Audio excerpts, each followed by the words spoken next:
नमस्कार विद्यार्थी मित्रांनो, आपण या ठिकाणी BA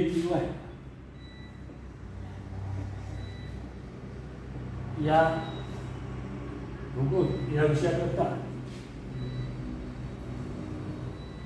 विद्यापीठाने दिलेला महत्त्वाचा पेपर म्हणजे पर्यावरण शास्त्र।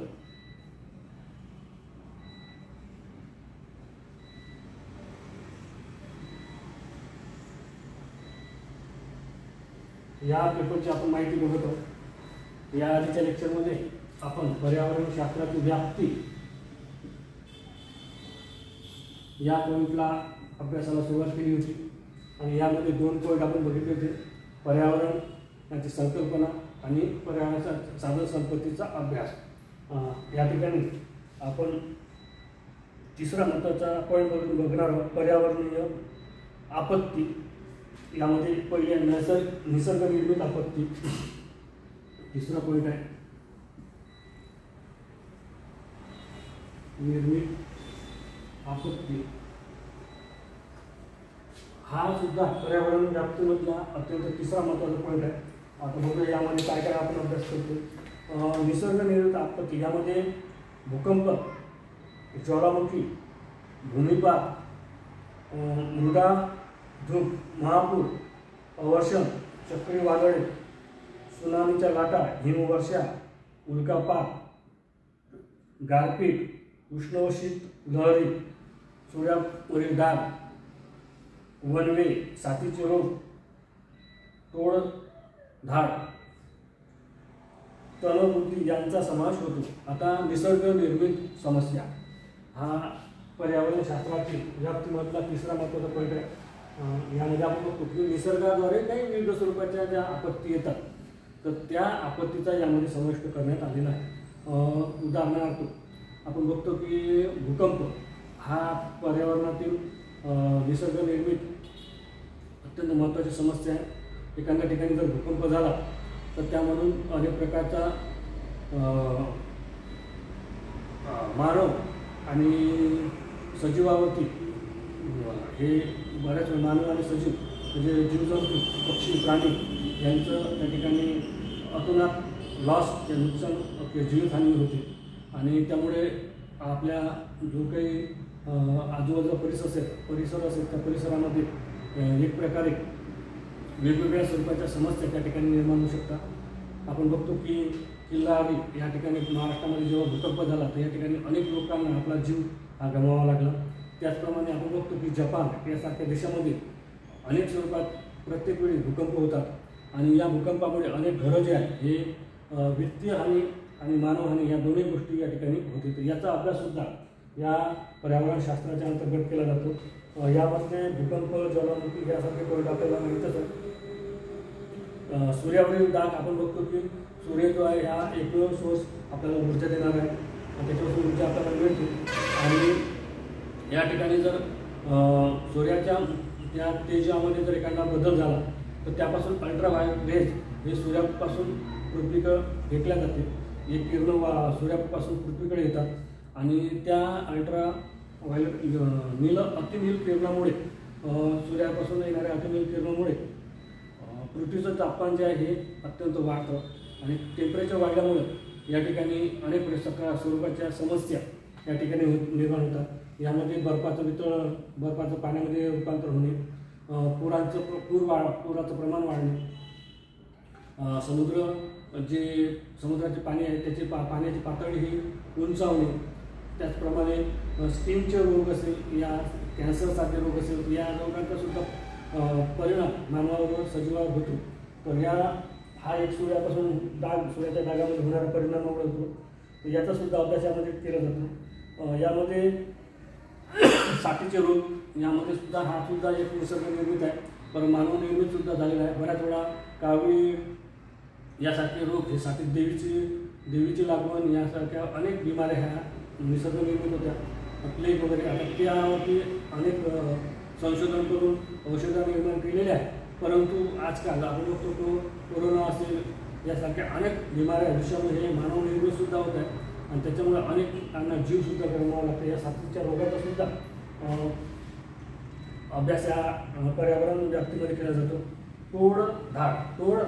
आता टोळधाड म्हणजे काय की मित्रांनो, आपण आजूबाजूचा आपला जो परिसर आहे शेतीचा आहे, आपण सगळे शेतकऱ्याचे विद्यार्थी, शेतकऱ्याचे मुलं आहोत आणि आपल्या शेतीमध्ये आपण बघतो की या ठिकाणी बऱ्याच वेळा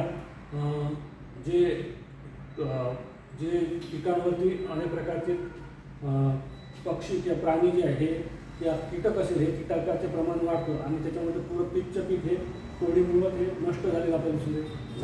झाडाचे पानं असेल, पानंसुद्धा नष्ट झालेली असेल. तर यासारखे निसर्गनियमित जर एखादी घटक वाढत असेल तर याचासुद्धा आपत्तीचा परिणाम आपल्याला समस्या निर्माण करू शकते. याचासुद्धा अभ्यास या पर्यावरण व्याप्तीअंतर्गत केला जातो. तणवृद्धी यासारखे सुद्धा पॉईंट यामध्ये अभ्यास केला जातो. म्हणजे निसर्गनिर्मित ह्या ज्या आपत्ती आहे, या आपत्त्याचा अभ्यास या पर्यावरणशास्त्रात केला जाते. त्यानंतर मानवनिर्मित आपत्ती, दुसरा जो पॉईंट, चौथा जो महत्त्वाचा पॉईंट आहे तो आहे मानवनिर्मित.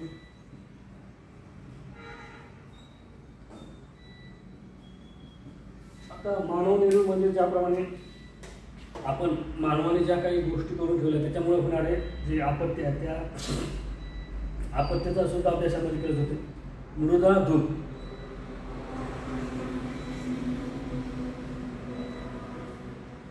त्यानंतर वाळवंटीकरण, पाणथळीकरण, क्षारीकरण, वायू गळती, अणुस्फोट, रासायनिक आपत्ती, रासायनिक खतांचा वापर, युद्ध, दहशतवाद, लोकसंख्या विस्फोट, कुपोषण, प्रदूषण यासारख्याचा समावेश या मानवनिर्मित या आपत्ती अंतर्गत केला जातो. मृदाधूप मित्रांनो, आपण बघितलं की पृथ्वीच्या वरचा जो स्तर आहे, तर या वरच्या स्तरामध्ये जे एकदम 5 mm वरचा जो भाग आहे याच्यावरची जी माती आहे ही अत्यंत पोषक स्वरूपाची असते आणि ही माती तयार होण्यासाठी अनेक कालावधी या ठिकाणी लागत असतात. एका दिवशी ती माती तयार होत नाही, परंतु माणूस जो आहे, व्यक्ती जो आहे, हा मृदा जे आहे वेगवेगळ्या कारण झाडाचा तोड करून किंवा रोड रस्ते तयार करून यासारख्या ठिकाणची पोषक मृदा ही एका ठिकाणी दुसऱ्या ठिकाणी नेली जाते.